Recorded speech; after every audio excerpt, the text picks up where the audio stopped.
kelas 12 yang beranggotakan saya Andika Bagus Pamungkas, saya Yunita Rida Putri, saya Falunis Sanes Basesa, saya Rita Putri Aluriyadi, saya Abdul Boyodin. Di sini kami akan menjelaskan tentang fenomena kuantum.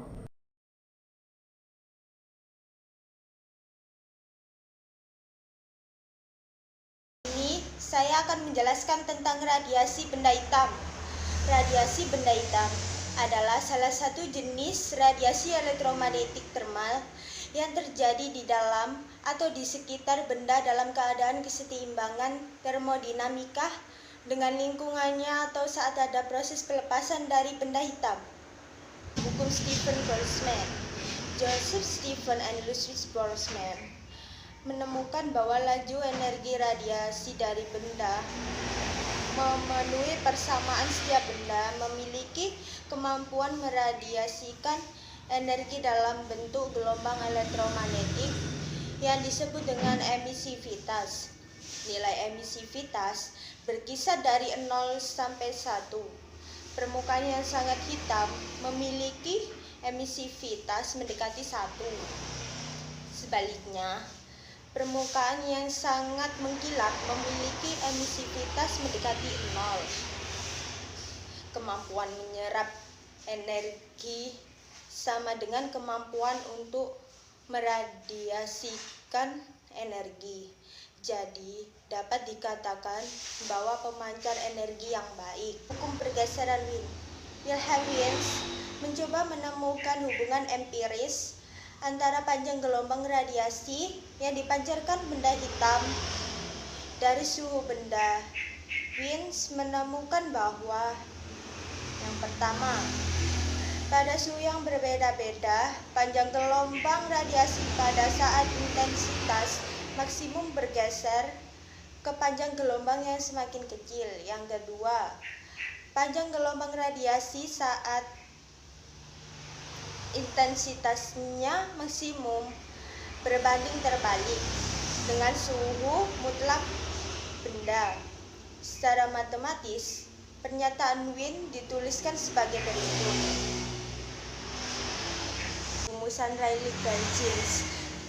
Lord Rayleigh dan Sir James Huggins menggunakan teori kinetik gas untuk menjelaskan radiasi benda hitam.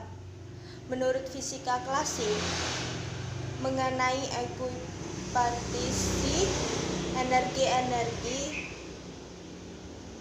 rata-rata setiap derajat kebebasan pada suhu T adalah 1/2 kT. Persamaan matematis yang didapatkan oleh Rayleigh dan Jennings menunjukkan bahwa untuk yang membesar intensitas akan semakin kecil, dan jika mendekati tak hingga, intensitas akan mendekati 0. Hal ini tidak sesuai dengan hasil empiris. Hasil Rayleigh dan Jennings tidak sesuai untuk mendekati 0. Tesis kuantum Planck mengemukakan teori baru dengan menganggap bahwa energi radiasi yang dihasilkan oleh getaran molekul-molekul bermuatan listrik merupakan kelipatan bilangan bulat positif dari Hf, yaitu E sama dengan NhF. Selanjutnya, contoh soal ada di samping. Di sini saya akan menjelaskan tentang teori kuantum cahaya. 1. Konsep foton. Foton merupakan partikel dasar dalam fenomena elektromagnetik. Partikel dasar ini merupakan bentuk radiasi elektromagnetik, tidak bermuatan listrik. Foton bergerak di dalam vakum dengan kecepatan cahaya c, sehingga sifat gelombang yang dimiliki sama dengan sifat cahaya.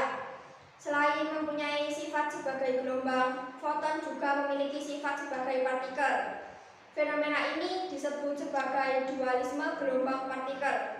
Sebagai partikel, foton hanya dapat berinteraksi dengan materi dengan memindahkan energi. Besarnya energi sebuah foton memenuhi persamaan. Foton yang tergolong rendah adalah gelombang radio atau gelombang mikro. Foton energi sedang adalah cahaya tampak. Foton energi tinggi adalah sinar X. Sementara energi yang lebih tinggi lagi adalah sinar gamma. Konsep foton ini telah membawa kepada penemuan-penemuan menakjubkan di dalam penemuan-penemuan dan teori fisika, seperti laser, kondensasi, Bose-Einstein, teori medan kuantum, dan interpretasi probabilitas untuk mekanika kuantum. Konsep modern foton dikembangkan secara berangsur-angsur antara 1905 sampai 1917 oleh Albert Einstein untuk menjelaskan pengamatan eksperimental yang tidak memenuhi model klasik untuk cahaya. Model foton khususnya memperhitungkan ketergantungan energi cahaya terhadap frekuensi dan menjelaskan kemampuan materi dan radiasi elektromagnetik untuk berada dalam kesetimbangan termal. Di sini saya akan menjelaskan tentang efek fotolistrik. Efek fotolistrik adalah suatu gejala terlepasnya elektron-elektron dari permukaan plat logam yang disinari cahaya dengan frekuensi tertentu. Eksperimen pada rangkaian efek fotolistrik dengan cara mengubah-ubah intensitas cahaya dan frekuensi cahaya yang jatuh pada plat logam.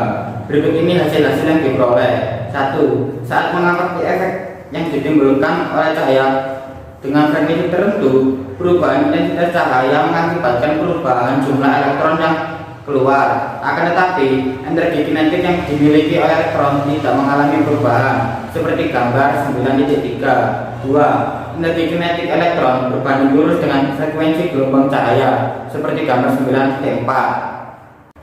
Ketiga, ketika frekuensi cahaya yang jatuh pada anode diubah-ubah, efek fotolistrik hanya dapat terjadi pada saat frekuensi cahaya lebih besar daripada frekuensi ambang FO. Frekuensi adalah batas frekuensi terkecil yang dapat menyebabkan terjadinya efek fotolistrik. Frekuensi ambang berubah jika jenis logamnya diganti. Menurut teori klasik, energi yang dikandung gelombang elektromagnetik bersesuaian dengan intensitasnya. Jika intensitasnya semakin tinggi, energi gelombang elektromagnetiknya juga akan meninggi. Medan listrik yang dibawa gelombang elektromagnetik akan memberikan gaya karena elektron di permukaan logam dan elektron akan memperoleh energi dari gelombang. Jika energi yang dimiliki elektron cukup besar, elektron akan terlepas dari permukaan logam. Menurut teori klasik, seharusnya yang ada adalah intensitas ambang dengan kedudukan energi cahaya pada intensitasnya.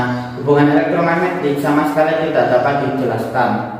Energi kinetik yang memiliki elektron dapat dicari dari potensial ambang. Beda potensial ini bersifat menahan laju elektron. Jika suatu ketika jarum ampermeter menunjuk angka 0, artinya tidak ada elektron yang lepas dari permukaan anode.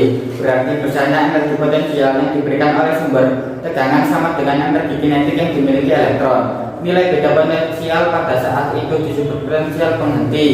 Besarnya potensial penghenti FO bersesuaian dengan energi kinetik EK.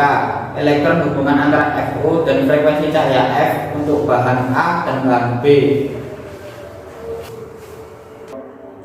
Untuk jenis logam yang berbeda, fungsi kerja akan berbeda pula karena perbedaan energi ikut antara elektron dan ion dalam logam. Untuk jenis logam tertentu dapat dituliskan persamaan berikut. Jika frekuensi foton lebih besar daripada frekuensi ambang, kelebihan energi yang diterima elektron itu akan menjadi energi kinetik elektron.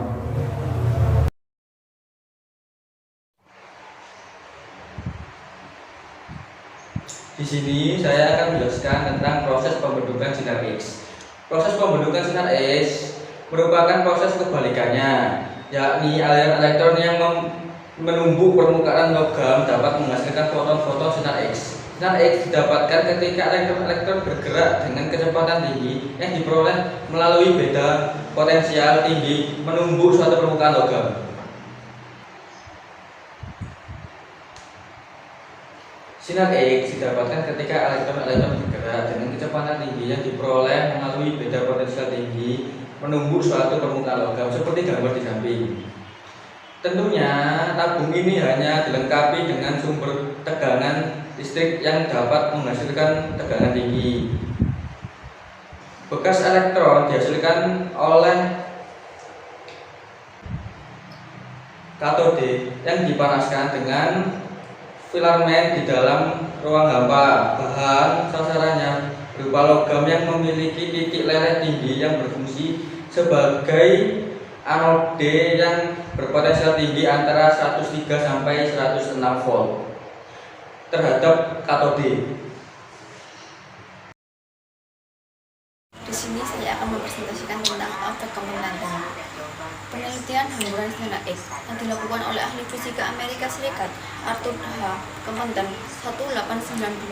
1892-1962 menghasilkan gejala baru, yakni perubahan panjang gelombang sebelum dan sesudah sinar X dihamburkan. Gejala ini dapat dijelaskan oleh Compton dengan menganggap bahwa yang terjadi adalah tumbukan antara kuantum cahaya dan elektron bebas.